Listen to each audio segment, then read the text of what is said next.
cali dheere oo ka mid ah hogaamiyaasha sarsare ee kooxda al-shabaab ayaa kasoo muuqday muuqaal laga duubay mid ka mid ah maqaaxiyaha ku yaala magaalada caasimada ah ee muqdisho waxayna arrintan kusoo aadaysaa xilli wasiirka arrimaha gudaha federaalka iyo dib u heshiisiinta ee Soomaaliya Axmed Macalin Fiqi uu sheegay in markaasi uga digaya bulshada Muqdisho inay imaan karaan ama markaasi aad looga feejignaado weerar kale oo kooxda al-shabaab ay ka geysan karaan magaalada caasimada ah ee Muqdisho. Fiqi ayaa xilligaasi aad uga digay bulshada Muqdisho inay iskugu yimaadaan meelaha fagaaraha isagoona jawaab kulul markaasi siinayay mid ka mid ah hogaamiyaasha sare arrinta ah in markaasi uu mid ka mid ah hogaamiyaasha sarsare ee kooxda al-shabaab kasoo muuqaal isagoo ku sugan maqaaxiyaha ama mid ka mid ah maqaaxiyaha magaalada Muqdisho ayaa la yaab ku noqotay ummadda Soomaaliyeed. Si kastaba ha ahaatee weerar cusub oo laga cabsi qabo in magaalada caasimada ah ee Muqdisho ay ka dhacaan maalmaha soo socda digniino culus oo arrintaasi laga soo saaray safaaradda Mareykanka ee magaalada Muqdisho oo sheegtay in xitaa weeraradan ay ka dhici karaan garoonka diyaaradaha ee Aadan Cadde.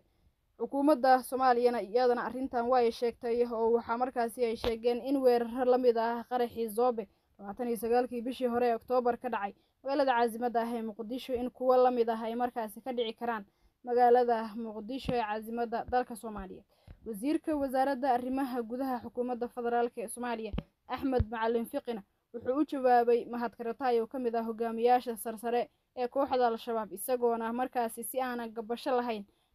uga hadlay arrintii ay markaasi amar saxaafadeedka ee kooxda al-shabaab ka soo saareen qaraxyadii Zobe 29kii bishii hore Oktoobar ka dhacay magaalada Muqdisho.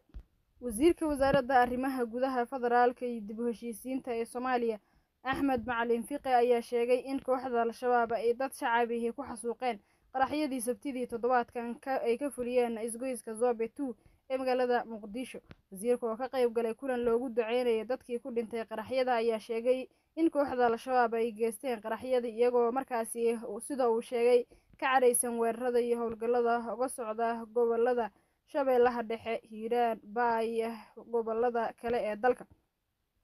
waxa uu hadalkiisa intaas ku daray wasiirka wasaaradda arrimaha gudaha xukuumadda federaalka ee dib u heshiisiinta ee Soomaaliya Axmed Macalin Fiqi in kooxda al-shabaab ay doonayaan in dadka shacabka ay xasuuqaan isagoo ka digay in weerar kale ay markaasi kooxdu ka fulin karaan magaalada caasimada ah ee Muqdisho. hadalka wasiirka arrimaha gudaha xukuumadda federaalka ee Soomaaliya Axmed Macalin Fiqi ayaa ku soo aadayo xilli weli ay Muqdisho ka taagan tahay dhibaatadii ka dhalatay qaraxyadii ka dhacay isgoys Zobe ee magaalada caasimada ah ee Muqdisho. dhankiisa Mahad Karatay oo hadlay ayaa isagana arrimo badan ka hadlay. hadalkaasi ayaana wuxuu ku soo aadayay iyadoo markaasi la soo gabagabeeyay kulan ay iskugu yimaadeen culimada Soomaaliyeed ee Jamhuuriyadda Soomaaliya. waxaa dhawaan Muqdisho ku soo idlaaday shir ay lahaayeen culimada Soomaaliyeed, wasaaradda diinta ee heer maamul goboleed iyo midda federaal ee markaasi hoggaanka uu hayo Mukhtaar Abu Mansuur Robow lagana soo saaray fadwo ka dhan ah kooxda al-shabaab oo markaasi la sheegay inay ka markaasi been sheegayaan diinta Islaamka ayna xaq tahay in lala diro waa sida culimadaasi ay sheegeen. dhinaca kale kooxda al-shabaab ayaa waxay qaadeen 2 tallaabo oo ay hoos ugu dhigayaan miisaanka bayaankii culimada. labadaasi tallaabo waxay iskugu jireen inay shir iskugu keeneen wadaadda markaasi ku nool dhulka ay markaasi iyagu ka maamulaan si ay u jeediyaan bayaan kaasi oo lid ku ah midka labada qarax kadib ka soo baxay magaalada caasimada ah ee Muqdisho. qaraxyadaas ayaa la sheegay inay ku dhinteen in ka badan 119 qof oo intooda badan shacab ah. madaxa amniga ee kooxda Mahad Warsame oo Karatay loo yaqaan ayaa markaasi sii daayay fariin 10 daqiiqo ah oo ku sheegayo mas'uuliyadii xasuuqii Zobe 2. Mahad Karatay oo la fahansan yahay inuu markaasi dabcan waayahan qayb ka yahay khilaaf ka jira hoggaanka sare ee kooxda ayaa markaasi sii matalaya afayeenka dabcan la sheegay in lagu dhaawacmay dagaalada Soomaaliya ka socda ee Cali Dheere. wuxuu sheegay inuu markaasi bartilmaamoodkooda qaraxyada ahaa wasaaradda waxbarashada ee dowladda Soomaaliya ayna qaraxii koowaad ku dhufteen wasaaradda balse tan labaad uu banaanka ku qarxay. fariinta uu markaasi sheegay Mahad Karatay in wasaaradda waxbarashada ay u jeedeen ayaa muujinaysay in markaasi dabcan kooxda ay beegsan rabeen arday markaasi ku sugnaa iyo sidoo kaleba waalidiintooda iyo maamulka waxbarasho ee Soomaaliya. wasiirka arrimaha gudaha ee Soomaaliya Axmed Macalin Fiqi ayaa isagana arrintaasi ka hadlay. Waxa uu sheegay in kooxdu ay beegsanayso da'yarta dalka iyadoo markaasi aanan loo aabayeelaynin in markaasi caruur, waayeel iyo ciroole intuba aanan dabcan loo naxin. Si kastaba ha ahaatee, dagaaladii uu ku dhawaaqay madaxweynaha Soomaaliya Xasan Sheekh Maxamuud ee uu sheegay in markaasi lala galay kooxda Al-Shabaab ayaa waayihii u dambeeyay ama maalmihii u dambeeyay hakad ku yimid. Hase ahaatee, mas'uuliyiin ka tirsan maamulka Hirshabelle ayaa si cad u sheegay in dagaaladaasi dib boorka looga jafay. Waxaa mas'uuliyiintaasi ka mid ah gudoomiyaha gobolka Hiiraan Cali Jayte Cismaan, madaxweyne ku-xigeenka ee maamulka Hirshabelle Yuusuf Hagar Dabageed iyo sidoo kaleba xildhibaano ka tirsan baarlamaanka federaalk ee Soomaaliya oo uu ka mid yahay Sambololshe iyo sidoo kale xildhibaan Jacfar. Shakhsiyaadkaasi mas'uuliyiinta ka ah maamulka Hirshabelle ayaa waxay sheegeen in dagaalkaasi uu dib u bilaaban doono, ayna garab taagan yihiin ciidanka iyo shacabka is abaabulay ee dagaalka ku jira, iyadoo ay sheegeen in xitaa markay ay kasoo dhamaadaan gobolka Hiiraan ay imaan doonaan qaybaha kale ee Soomaaliya. Laakiin baaqooda inta badan waxa uu ku saabsan yahay in dagaalkaasi loo dhamaado ama dhammaan meelaha markaasi dabcan Soomaalidu ay degto ee Soomaaliya ay markaasi dagaalkan uu ka bilowdo. Waxa xusid mudan in maamulka Hirshabelle ay markaasi sheegeen marar badan in ilaa iyo hadda ay garab istaag ka heleen ciidamada ama maamulka dowlad deegaanka Soomaalida ee Itoobiya hoggaankan uu hayo madaxweyne Mustafa Cagjar. Dhanka kale waxay soo hadal qaadeen in maamulo ka mid ah Soomaaliya sida Puntland ay markaasi caawin ka heleen, Galmudugna ay ka mid tahay meelaha markaasi uu ka socdo dagaalka, si gaar ahna gobolka Galgaduud ee maamul goboleedka Soomaaliyeed ee Galmudug. Ha yeeshee, dadaaladii bilowday horaan ee maamulkaasi Galmudug ayaa hakad ku yimid. Dhaqdhaqaaqii socday iyo dadaaladii la wadayna markaasi waxay noqdeen dab biyo lagu shubay ama way isla dameen. Dhanka kale, madaxweyne Xasan Sheekh Maxamuud ayaa markaasi waxa uu la kulmay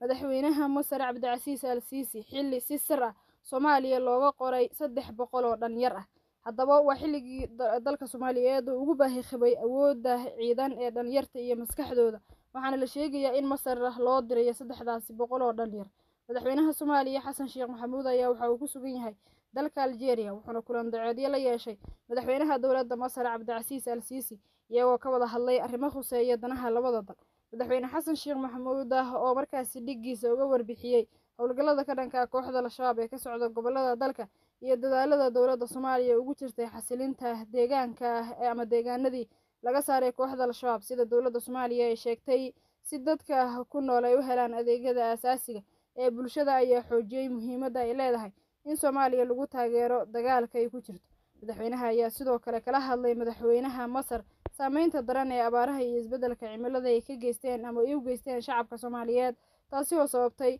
in tiro badan oo shacabka ay ka barakaceen deegaanadii ay ku noolaayeen, kuwaasi oo u baahan gargaar bini'aadanimo. dhankiisa, madaxweynaha Masar Cabdicasiis Al-Siisi ayaa soo dhaweeyay guulaha ay dowladda Soomaaliya ka gaartay dagaalka lagu jiro iyo sidoo kale nafurnimada ay muujiyaan shacabka Soomaaliyeed oo kaashanaya ciidamada xoogga si ay markaasi uga hortagaan dhibaatooyin la sheegay in kooxda Al-Shabaab ay u geystaan. sidoo kale madaxweynaha Masar ayaa muujiyay sida ay diyaar ugu yihiin taageero buuxda oo ay la garab taagan yihiin dowladda iyo sidoo kale shacabka Soomaaliyeed. madaxweynaha dalka Masar Cabdicasiis Al-Siisi ayaa ballan qaaday in Soomaaliya ay ka caawin doonaan dhanka cunno yarida si kaalmo loo gaarsiiyo dadka ay abaaruhu saameeyeen, wuxuuna intaasi raaciyay in shirka soo socda ee cimilada ee ka dhacaya Masar ay codda ugu noqon doonaan dhankooda dowladda Soomaaliya si markaasi loo soo jeediyo indhaha caalamka looguna soo jeediyo saameynta isbeddelka cimilada uu ku yeeshay Soomaaliya.